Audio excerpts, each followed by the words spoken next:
ጤና ይስጥልኝ ኮሎኔል። ጤና ይስጥልኝ ኮሎኔል።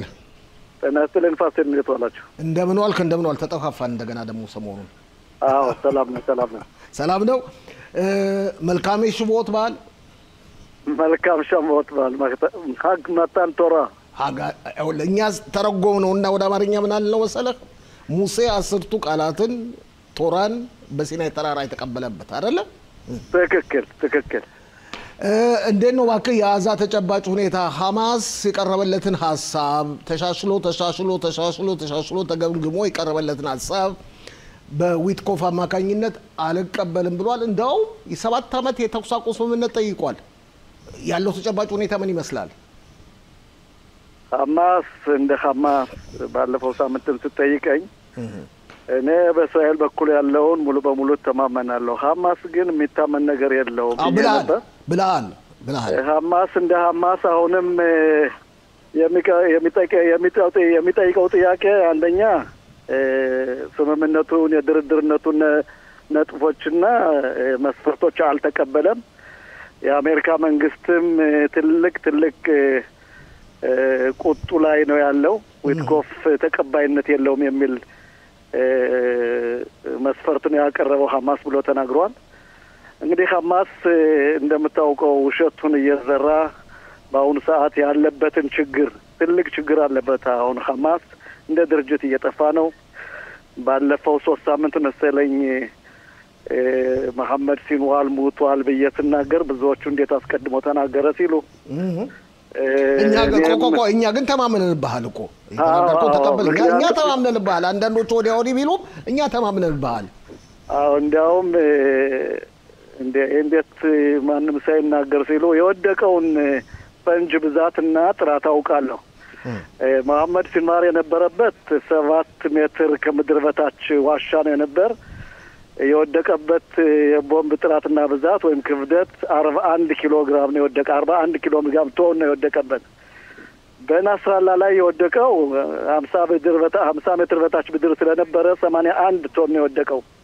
ስለዚህ በዚህ ላይ ያለ ማንም ከዛ ውስጥ የነበረ ከዋሻው የነበረ ሰው መዳን እድል የለውም። ለዛም ነው አስቀድሜ የተናገርኩት። ምንም እንኳ ሐምዳን ካታር ላይ ተቀምጦ አለ ወንድማችን ቢልም ዞሮ የዓለም መንግስት መስክሯል። ጠቅላይ ሚኒስትሩም ከ3 ቀን በፊት ተናግረውታል። ዛሬ ደግሞ ትናንትና ማታ መከላከያ አፈ ጉባኤ ወይም ቃል አቀባይ መሞቱን አረጋግጠዋል። እሱና ሻዕቢያ የሚራፊያሁ የባታሊዮን መሪ። ስለዚህ በአሁኑ ሰዓት ሐማስ ችግር አለበት። ሐማስ መንግስትነቱን እያጣ ነው። በአሁኑ ሰዓት አዛ የምትገዛው በአንዳንድ ወንበዴዎች ልበላቸው አሁን ሐማስን እየለወጡ ሰዎችን እያሰሩ እየገረፉ ንብረት እየቀሙ ቤት እየወረሱ ሐማስ ወታደሮቹም አይታዩም። እሱም ደክሞ ጠፍቷል። ለዛም ነው የውጭ ሐማስ የማይገባቸው የሐማስ ህዝብ ስቃይ፣ በደል፣ ረሃብ፣ ጥማት እንዲሁ ብቻ እኛ እስራኤል እናሸንፋለን በሚል የማይረባ መርሆ አሁንም ቢሆን የታገቱ ወገኖቻችን ለመመለስ ከ7 ዓመት የሚወስድ ድርድር ማቅረብ ይሄ ወንጀል ብቻ ሳይሆን ሞኝነት ነው። ማንም የሚቀበለው የለም። እስራኤል በአሁኑ ሰዓት ጥሩ ደረጃ ነው እያለች ዛሬ እንኳ ከ700 በላይ የሆነ ዋሻቸውን 700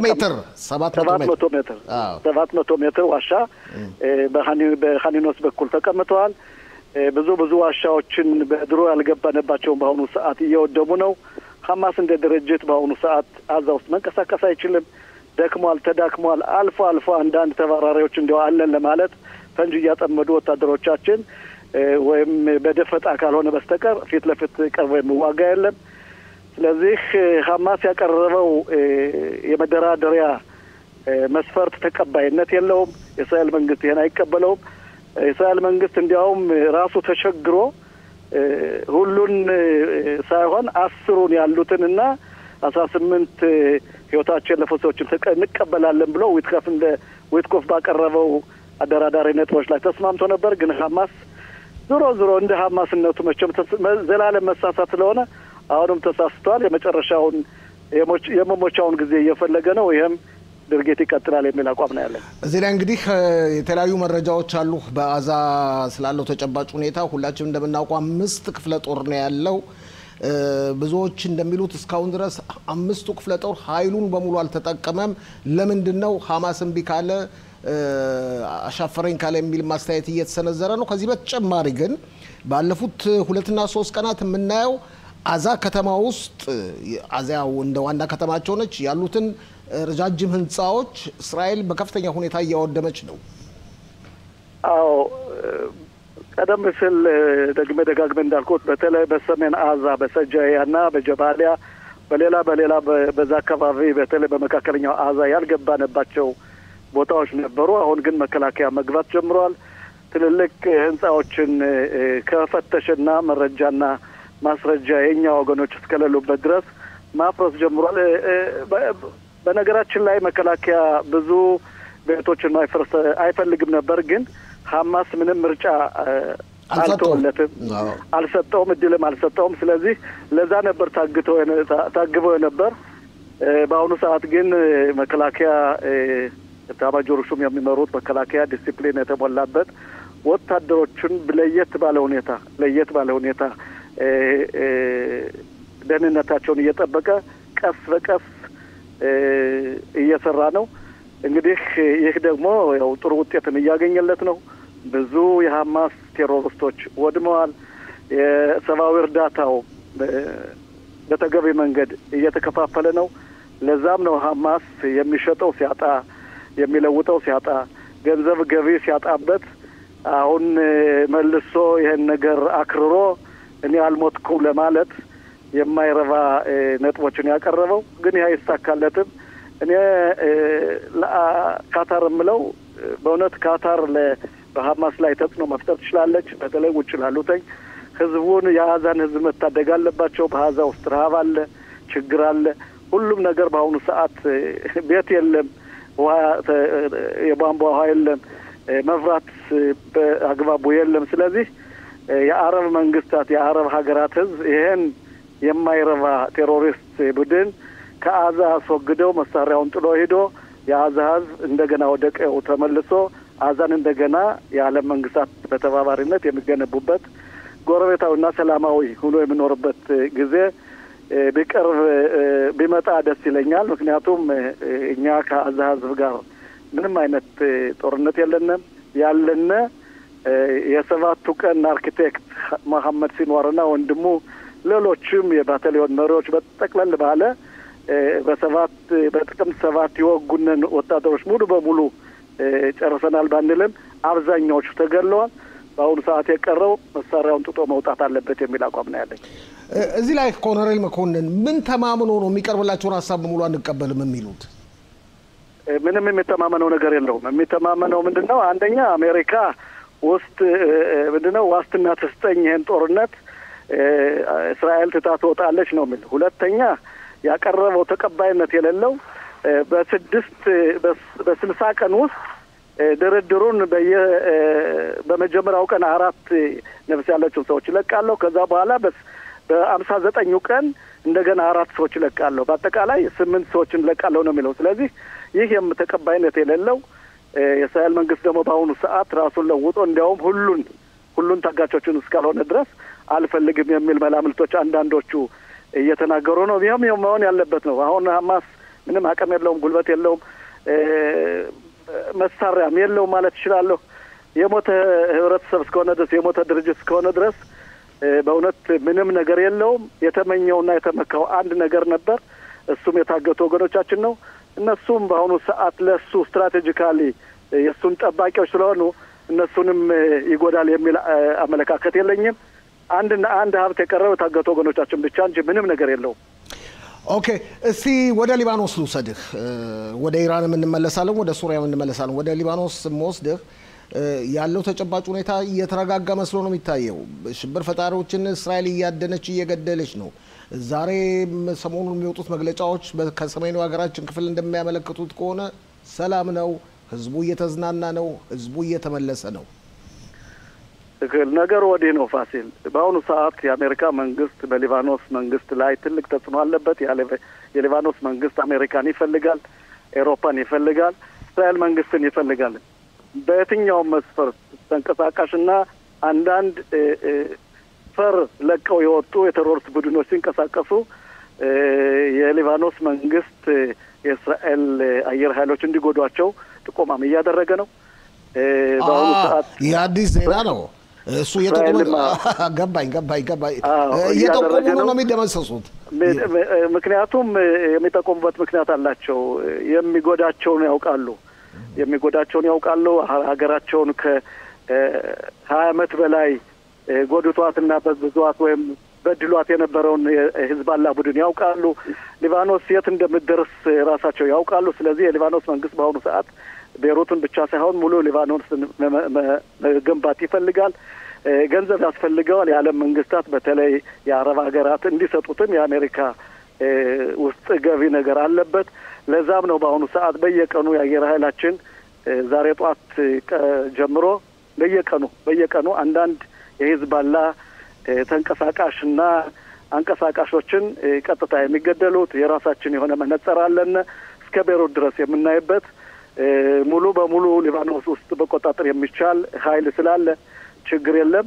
በዛ በኩል ጥሩ መንገድ እየሄደ መስሎኛል። በሌላ በኩል ደግሞ እንደምታየው የአሜሪካ መንግስት አልጁሊያንን ልመጣልን ነው እዚህ ላይ ላቋርጥና ልመጣልን ነው ላቀነባብርና ልጠይቅም እዚህ ላይ ወደ አልጁሊያኒ ከመጣህ ትላንት የወጣ ጋዜጣ ይመስለኛል በዓለም አቀፍ የሆነ የይሁዳውያን ጋዜጣ ላይ ቃለ መጠይቅ ተደርጎለት ነበር። አልጁሊያኒ ያለው አባባል ምንድነው? የእናንተ ጠላቶች የኔም ጠላቶች ናቸው፣ የሶሪያም ጠላቶች ናቸው ብሏል። ምክንያቱም እንደሱ አባባል ያው ሂዝቦላንና ኢራንን ማለቱ ነው። ስለዚህ በጋራ ጠላቶቻችንን እናውድም እንደውም ሰላም ፈልጋለሁ ነው ያለው። ሌላው ሁኔታ ደግሞ ሰሞኑን እውነት አንተም ተመልክተዋል፣ ሁላችሁም ተመልክተናል። ጋዜጠኞች ደቡብ ሶሪያ ድረስ በመግባት ያለውን ተጨባጭ ሁኔታ ህዝቡ ጋር የእስራኤል መከላከያ ኃይል ያለውን ግንኙነት ሁሉ ተከታትለዋል። ምንድነው ያለው? አሜሪካ ደግሞ ኤምባሲዋን ከፍታለች በደማስቆ። እሺ ትክክል። አሜሪካ በአሁኑ ሰዓት በሱሪያ በኩል ያላትን ዲፕሎማሲያዊ ግንኙነት እያጠናከረች ነው። ዲፕሎማሲያዊ መሰረቷን ከዛ ከፍታለች። በአልጁሊያኒ ላይ ትልቅ ተጽዕኖ አለ። በተለይ ቴሮሪስቶችን እና መሳሪያዎችን ሰብስብ ተብሎ ተነግሮታል።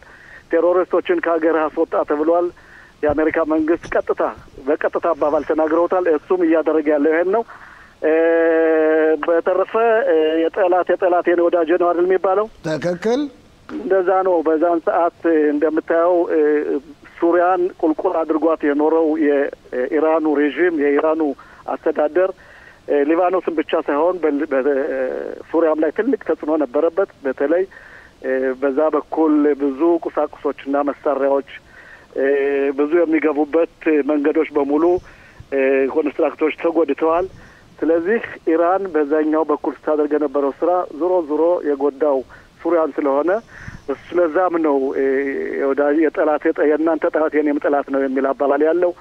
ሱሪያ በአሁኑ ሰዓት በአልጁሊያኒ አገዛዝ እንዴት ነው ማዕራቡን ወይም ኤሮፓንና የእስራኤልን ወዳጅነት ትፈልጋለች። በእስራኤል ላይ ብዙ ጥቅም የምታገኘው አለ። ቴክኖሎጂካሊ ጥቅም ብቻ ሳይሆን ብዙ ዘርፎች በሆኑ ብዙ መስኮች እርዳታ ይፈልጋል። የአሜሪካም ዋስትና ሊሰጠው ስለሆነ በዛ በኩል በሱሪያ በኩል ምንም አይነት ቅሬታም የለውም። እኛ ወታደሮች ባሉበት ቦታ ለቀቁም አላለም። ምንም ደህንነቱ እየተጠበቀ ስለሆነ በተለይ በሺም በኢራቅ የሚመጡትን አንዳንድ ቴሮሪስቶች የኛ ወታደሮች ከኮኔትራ በላይ ባለው ተራራ መቆጣጠር ስለሚችሉ እሱ የሚፈልገው ይሄን ስለሆነ እሱ ነፃ ሆኖ አድሚኒስትሬሽኑ ሰላም ሆኖ እንዲቀጥል ነው የሚፈልገው። ይሄንም የአሜሪካ መንግስትና የእስራኤል መንግስት እየረዱት ነው። በአሁኑ ሰዓት በሰሜኑ በኩል እንዴት ነው መካከለኛው ምስራቅ ተለውጧል ማለት እችላለሁ። አንድ የቀረው ኢራን ነው። ኢራንም በአሁኑ ሰዓት እዚህ ላይ ሊመጣ ነው። አሁንም እንደገና ላቋርጥ።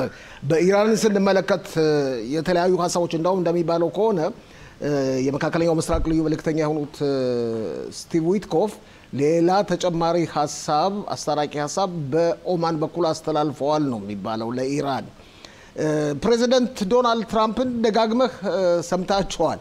በአዛብ ስምምነት ይደረሳል ብለው ነበር፣ አልደረሰም። ከኢራን ጋር ስምምነት ጋር ለመድረስ እየተቃረበ ነው የሚል ማመለካከት ሰንዝረዋል። ግን ኢራን ልብ በል ኡራኒየም ማምረቷን ከተነጠቀች ስምምነት ላይ ትደርሳለች የሚል አመለካከት አለ። እንደውም እንደሚባለው ከሆነ ያላት ኡራኒየም በአሁኑ ወቅት አቶሚክ ቦምብ ሊያስገነባ ይችላል። የዓለም የኒውክሌር መቆጣጠሪያ ድርጅት ነው ይህንን ያስታወቀው። ትክክል። የዓለም ኒውክሌር ተቆጣጣሪ ሺያ በሚባለው ቦታ በኢራን ውስጥ በአንድ ትልቅ ከተማ ሲቆጣጠር ነበር። ኢራን ግን ያደረገችው 3 ስውር ቦታዎች ላይ እስከ 90% ኡራኒየም ማዳበር የቻለችበትና ወደ 10 የሚሆኑ አቶሚክ ቦምብ የሚባሉትን የመፍጠር ችሎታ አላት ብሎ አስታውቋል። ይህ የሚያሳየው የኢራንን ፍላጎት፣ የኢራንን ርዕዮተ ዓለም፣ የኢራንን ንጹህ ፍላጎት የእስራኤልን ለማውደም ብቻ ሳይሆን ለአውሮፓ ስጋት ለመሆን ነው። ትራምፕ ደግሞ የሚፈልጉት በአሁኑ ሰዓት ደጋግሜ እንደምልህ ትራምፕ ጦርነት መቋጨት ብቻ ሳይሆን ጦርነት እንዲከፈት አይፈልጉም። እሳቸው ግልጽ አድርገው ተናግረዋል። ኢራን ኒውክሌር ወይም ኡራኒየም የማዳበር ችሎታዋ ከ60% በላይ መዝለቅ የለበትም የሚል አባባል አላቸው። እኔ ግን ጠቅለል ባለ ሁኔታ ኢራንን አላምናትም። ኢራን የምታመር አይደለችም። የኢራን ሕዝብ ተርቧል፣ ተጠምቷል፣ ተቸግሯል። ኤሌክትሪክ የለውም፣ ኤር ኮንዲሽን የለውም። የተራበ የመነመነ የሙት ሀገር ማለት እችላለሁ። ሕዝቡ እየሞተ ግን እሱ ለዓለም ቴሮሪስቶች በሚሊዮን የሚቆጠር በትሪሊዮን የሚቆጠር ዶላሮችን ከኢራን ሕዝብ እያወጣ ለቴሮሪስቶች ለሁቲዎችም ሆነ ለሂዝባላ እንዲሁም ለሐማስ ሲደጉም ቆይቶ የእሱ ፍላጎት እስራኤል እንድትደክምና እስራኤል እንድትሞት፣ እስራኤል እንድታልቅ፣ እስራኤል እንድትደመሰስ ነበር። ያም አልተሳካለትም።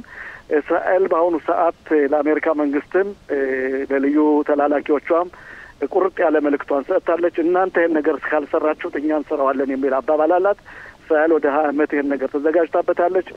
ተለምዶም አላት። 1-2 ጊዜም ደርሳ ተመልሳለች። በአሁኑ ሰዓት ኢራን ደርሶ የኢራንን ኒውክሌር ከደበቀችባቸው ቦታዎችም ቢሆን ከሌላ ቦታዎች የማውደም ችሎቷ ከፍ ያለ ነው። ስለዚህ የአሜሪካ መንግስትም ይህን ነገር ጠንቆ ስለሚያውቅ ምናልባት ትራምፕ እንዴት ነው ምንም እንኳ የኖቤል ፕራይሱን መቀበል ቢፈልጉም ይሄ ደግሞ የመጨረሻ ተርማቸው ነው። እንደምታውቀው የመጨረሻ ተርማቸው ነው። በአሜሪካ አንድ ፕሬዚደንት ከ8 ዓመት በላይ መኖር አይችልም። እሳቸው ይህን ኖቤል ፕራይስ መቀበል ነው የሚፈልጉት። ሰላሞችን ማምጣት ነው የሚፈልጉት። ከሩሲያም ጋር ሰላም ነው ማምጣት የሚፈልጉት፣ ከኡክራይን ጋር እንዲሁም አልፎ ተርፎ ከኢራን ጋር ሰላም ማምጣት ይፈልጋሉ። ግን ዞሮ ይህ ችግር የአሜሪካ ሳይሆን የእስራኤል ችግር ነው። እስራኤል ይህን የመወጣት አቅም አላት። ግን የአሜሪካን መንግስት ትብብር ትፈልጋለች። የአሜሪካ መንግስት ደግሞ እንደሚመስለኝ ከሆነ ትራምፕ ያለውንና ዊትኮፍ ያቀረበውን ሰነዶ ካልተቀበለች ኢራን እንደ ሀገር፣ ኢራን እንደ ከተማ ፓሪስ ወይም ፓራስ የምትኖርበት እድል ያጥራል የሚል አቋም አለኝ።